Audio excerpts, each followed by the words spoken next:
Sizni nima bezovta qilyapti? Man bilmayapman. Nima bezovta qilayotganini bilmaysizmi? Yo'q, men bundan keyin qayerga borishni bilmayapman.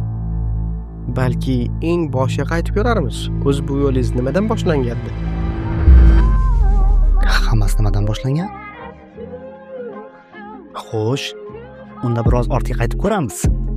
2006-yil Iqtisodiyot universitetiga topshirdim, ammo kira olmadim. Ball yetmadi. 2007-yil Iqtisodiyot va bank sohasidagi rejalarimni yig'ishtirib, 8 oy qattiq tayyorlanib, stomatologiya institutiga o'qishga kirdim. 2007 va 2012-yillar oralig'ida stomatologiya bo'yicha chuqur o'qidim va izlandim. 2012 va 2013-yillar 5-kursda assistentlik qildim. Institutni bitiriboq xususiy klinikada vrach-stomatolog bo'lib 1 yil davomida tajriba oshirdim.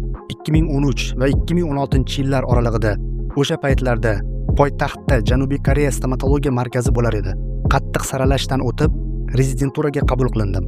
3 yil davomida har bir ishni Amerika darsliklari va Amerika ta'lim standartlari asosida mukammal qilishni o'rgandim.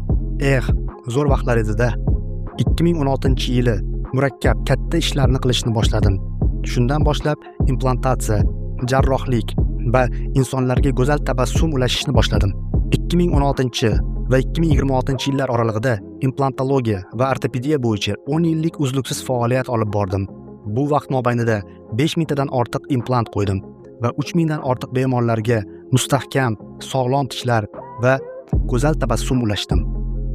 2026-yil may 15 yillik professional tajribadan so'ng katta va mas'uliyatli qaror bilan o'z shaxsiy klinikamni ochishga qaror qildim.